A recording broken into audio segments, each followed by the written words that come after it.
Does your spouse force you to go to the dentist every 6 months? Mine sure does, and now my gums hurt. That dentist jacks me up.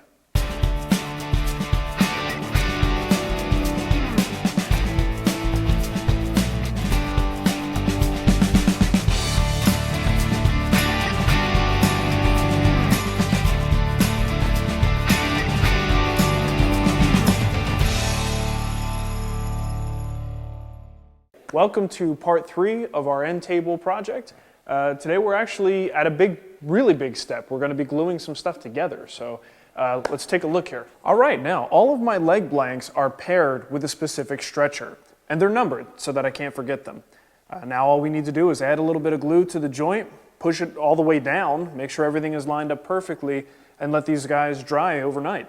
And at that point, we could worry about cutting the shape out. But for now, notice everything is oversized and everything is in its rough shape, okay? Because we need to sculpt this to look like one piece. If we try to sculpt it ahead of time and glue it together and trying to get everything to fit perfectly, it's just never going to happen. So we put everything together rough like this and worry about cutting it out afterwards. Now you'll notice that when this goes together, the glue makes the joint swell, which means something that was a really snug fit without glue becomes extremely snug with glue. Okay, so you may need to finesse it into place a little bit. A few light taps with a hammer should be all, or a dead blow hammer is all you should really have to do. Now it's also important to note here, you got to know exactly how far down this goes. Now I have all of my joints milled so that they stop at a certain point, but I want to double check right at the top where my pencil line is for my template. I want to make sure that the distance from that pencil line to the top of this piece, the amount of overhang that I have is the same on all the pieces.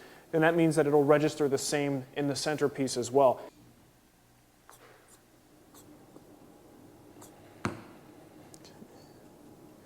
Now we could be pretty messy here too, because a lot of this glue, even if it squeezes out, a lot of this material is going to be carved away. So I'm not too concerned about being super neat like I might in another project. Oops.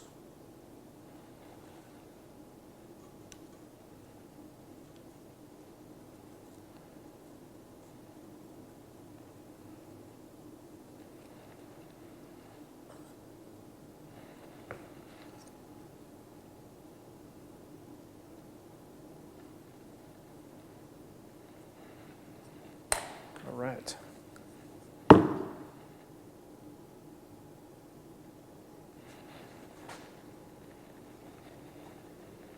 Oh yeah, needs a little coercion.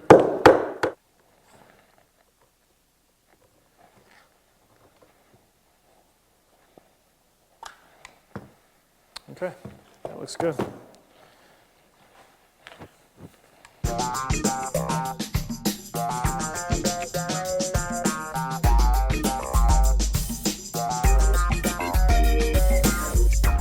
Now before we proceed with cutting out the actual shape of our legs here, we have to kind of look at the angle of this stretcher piece.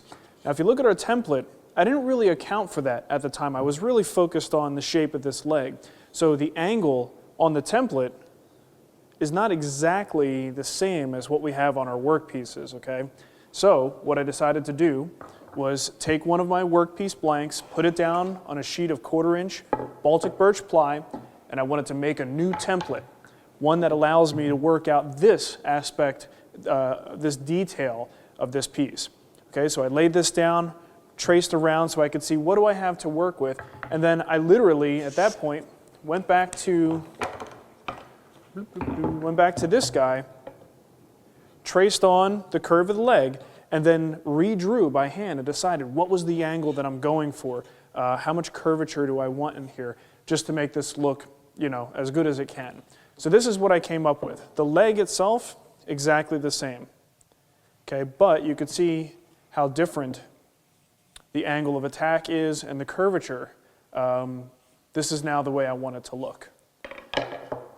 Okay, so if you can imagine 4 of those coming in together, meeting in the middle, should look pretty cool. We'll find out. Using a marker, I traced the shape of the leg onto my leg blanks. Then I used the bandsaw to cut just outside of the line, no more than 1/8 of an inch.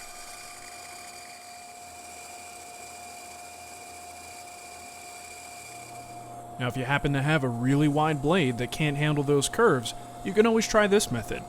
Notice the series of perpendicular cuts that I've already made? Those will free up the back of the blade and allow you to make the necessary turns.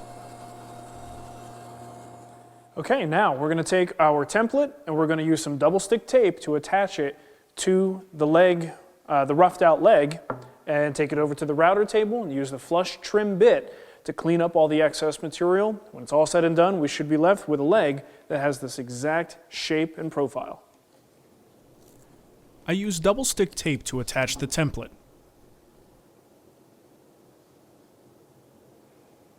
Then I adjust the height of the flush trim bit so that the bearing is lined up with the template. And now it's time to do the routing. I always use an indexing pin for this operation in order to avoid kickback.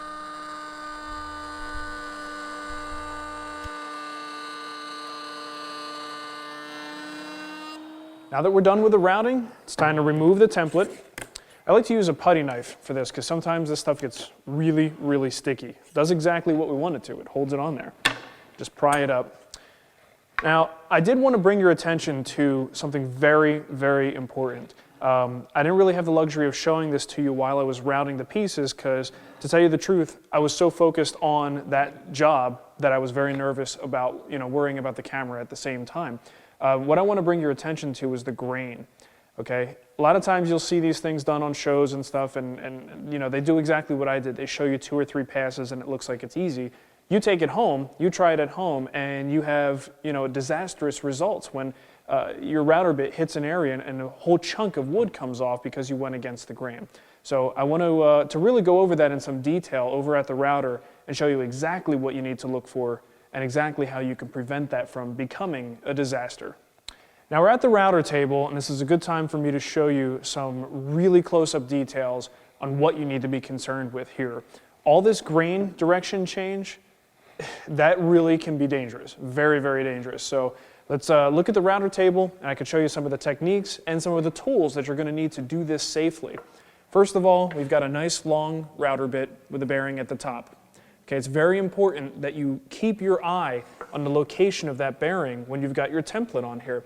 I can honestly tell you that twice during this process, I've noticed this bit raising a little bit, and it was almost a full bearing height at one point above my template, which means it was coming out.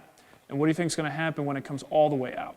Now, I don't know exactly what it was that was doing that. Maybe my collet is old, but that's dangerous. Keep your eye on that absolutely the entire time that you're doing this process.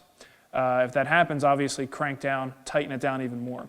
The other thing you want to pay attention to is this little index pin. Most decent router tables give you the option to connect one of these. The idea here is when you're bringing your workpiece into a spinning bit and there's no fence, no reference point, that's extremely dangerous to just put the workpiece right into it like that.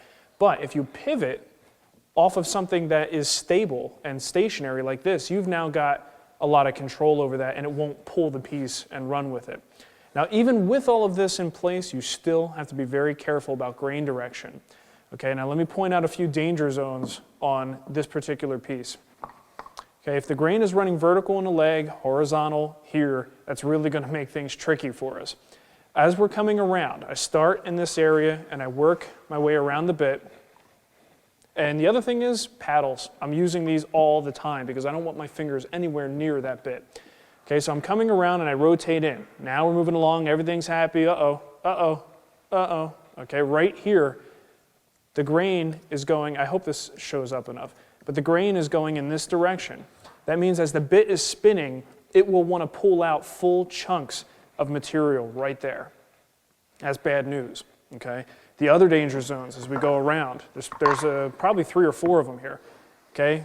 We're careful. Here we're okay because we're going with the grain. The blade comes around and chips it off this way, that's fine. Okay, but then we get over here, and again, we have the same situation that we did there. Another danger zone that you have to be careful with, okay? So, aside from showing you that those are the bad spots, what do you do about them? First of all, you want to get as much of that material off of there ahead of time as possible.